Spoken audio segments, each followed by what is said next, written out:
सो जो हमारे पास helium nuclei है उसकी बाइंडिंग एनर्जी कितनी होती है हमारे पास 28.3 मेगा इलेक्ट्रॉन वोल्ट। अब हमने लास्ट लेक्चर में डिस्कस किया अबाउट द मास डिफेक्ट।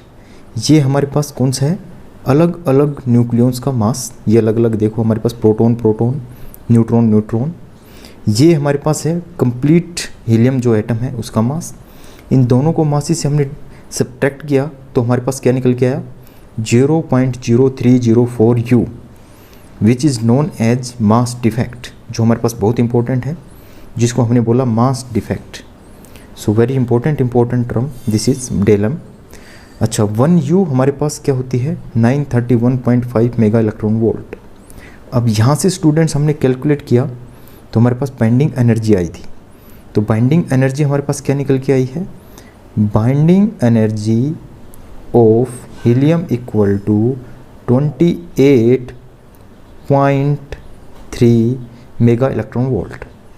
अब मैंने एक टर्म डिस्कस किया था बाइंडिंग एनर्जी पर न्यूक्लियॉन्स, वेरी इंपॉर्टेंट टर्म। अब एक चीज़ बताइए, हीलियम के अंदर कितने न्यूक्लियॉन्स हैं? यहाँ पे 2 प्रोटॉन 2 न्यूट्रॉन। अब न्यूक्लियॉन्स तो हमारे पास क्या क्या होता है, प्रोटॉन और न्यूट्रॉन। तो टोटल हमारे पास कितने हो गए दोनों को मिला के 4।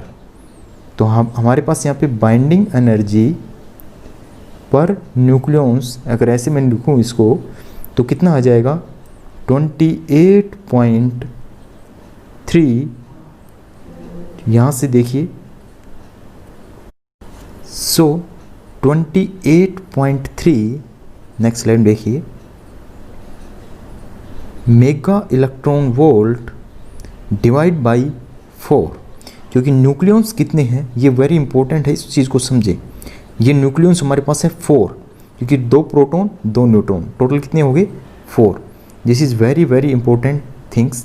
तो ऐसे ही हमने, अगर हम जैसे अभी हमने किसका कैलकुलेट किया है हीलियम का, ऐसे हम फ्लोरीन का कैलकुलेट कर सकते हैं, क्लोरीन का कैलकुलेट कर सकते हैं, लिथियम का कैलकुलेट कर सकते हैं, हाइड्रोजन का कैलकुलेट कर सकते हैं।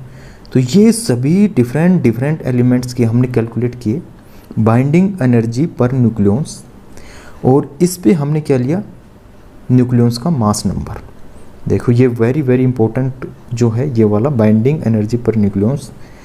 इस पे हमारे पास पूरा ग्राफ के ऊपर स्टेबिलिटी अनस्टेबिलिटी सब कुछ इस ग्राफ के ऊपर टिका हुआ है। सो इस ग्राफ को अच्छे से समझिए, understand this graph with specifications. So इस लाइन के अकॉर्डिंग हमारे पास क्या है मास नंबर, और इस लाइन के अकॉर्डिंग हमारे पास क्या है बाइंडिंग एनर्जी पर न्यूक्लियॉन्स। अब देखिए हमारे पास डिफरेंट एलिमेंट्स दिए हुए हैं, देखते जाइए, हाइड्रोजन, लिथियम, कार्बन, नाइट्रोजन। जैसे जैसे आगे बढ़ते जाते हैं तो मास नंबर इंक्रीज होता जा रहा है। एक चीज़ और, जैसे नीचे से ऊपर की तरफ बढ़ते जा रहे हैं तो हमारे पास क्या है बाइंडिंग एनर्जी भी इंक्रीज होती जा रही है। देखिए यहाँ पे बाइंडिंग एनर्जी कम मिलेगी।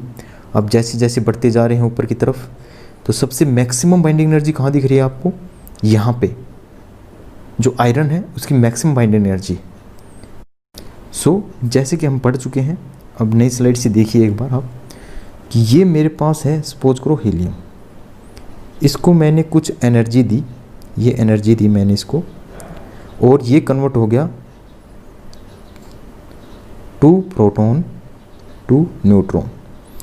देखो ये कॉन्स्टिट्यूंट न्यूक्लियाई हैं, इन दोनों पे कन्वर्ट करने के लिए हमारे पास क्या देनी पड़ी एनर्जी, और उस एनर्जी का किस में कन्वर्ट हो गया मास में।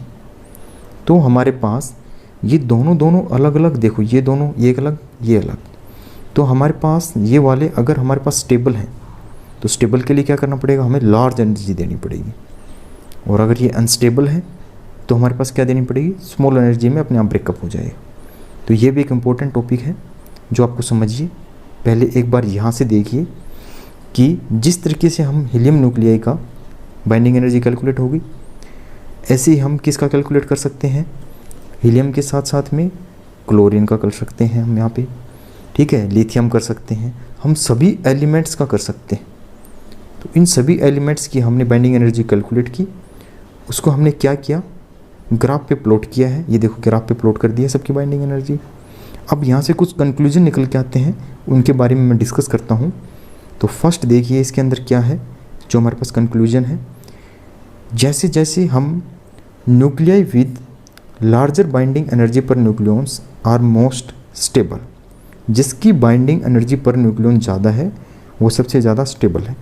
अब इस ग्राफ में देखिए, ये देखिए बढ़ते जाइए आप ऊपर की तरफ, तो 56 Fe जो है हमारे पास क्या है, जिसकी बाइंडिंग एनर्जी सबसे ज़्यादा है, तो आयरन 56 है वो सबसे ज़्यादा स्टेबल है।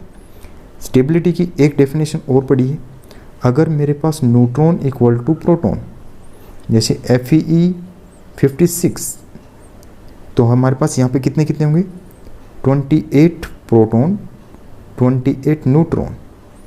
तो देखिए क्या हुआ, स्टेबल हो गया, क्योंकि न्यूट्रॉन और प्रोटॉन इक्वल है। तो हमारे पास कैसा न्यूक्लियाई है, ये स्टेबल न्यूक्लियाई। ये वेरी इंपॉर्टेंट टर्म है, इसको आपको समझना पड़ेगा। अब देखिए यहाँ पे ग्राफ के हम कुछ एस्पेक्ट्स हैं उनको डिस्कस कर रहे हैं कि सबसे ज़्यादा जो हमारे पास है वो किसकी है, आयरन की। The larger binding energy per nucleon is 8.7 mega electron volt for mass number A बराबर 56। बहुत इंपॉर्टेंट है स्टूडेंट्स, इस पर पूरा फोकस कीजिए। अब एक चीज़ अंडरस्टैंड और करिए, जैसे हम आगे की तरफ बढ़ते हैं, आगे की तरफ जाते हैं, तो हमारे पास लार्जर मास के न्यूक्लियाई मिलते जाते हैं। तो देखिए ये मान लो ये कर्व है ऐसे, इस तरीके से, ये देखिए यहाँ से ऐसे।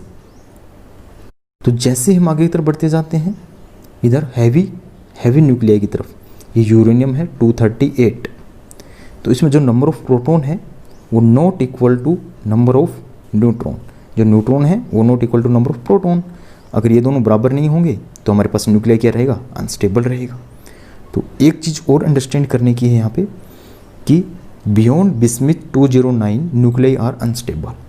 तो यहाँ से देखो ये मास नंबर ये है, इस मास नंबर के अकॉर्डिंग अगर 209 के बियॉन्ड जाएंगे तो हमारे पास मोस्ट ऑफ सारी न्यूक्लियाई क्या है, अनस्टेबल है। अब एक चीज़ और समझने की है यहाँ पे जो आपको अंडरस्टैंड करने की है इस ग्राफ से। एक चीज़ देखिए 209, ये देखो ये रहा Bi 209, इसके पीछे वाले सारे अनस्टेबल। अब ये अगर अनस्टेबल है तो ये क्या कोशिश करेगा कि ये अपने आप को स्टेबिलिटी गेन करने की कोशिश करेगा। नेचर में हर चीज़ अपने आप को स्टेबिलिटी गेन करने की कोशिश करती है, तो यूरेनियम 238 अपने आप को स्टेबिलिटी गेन कर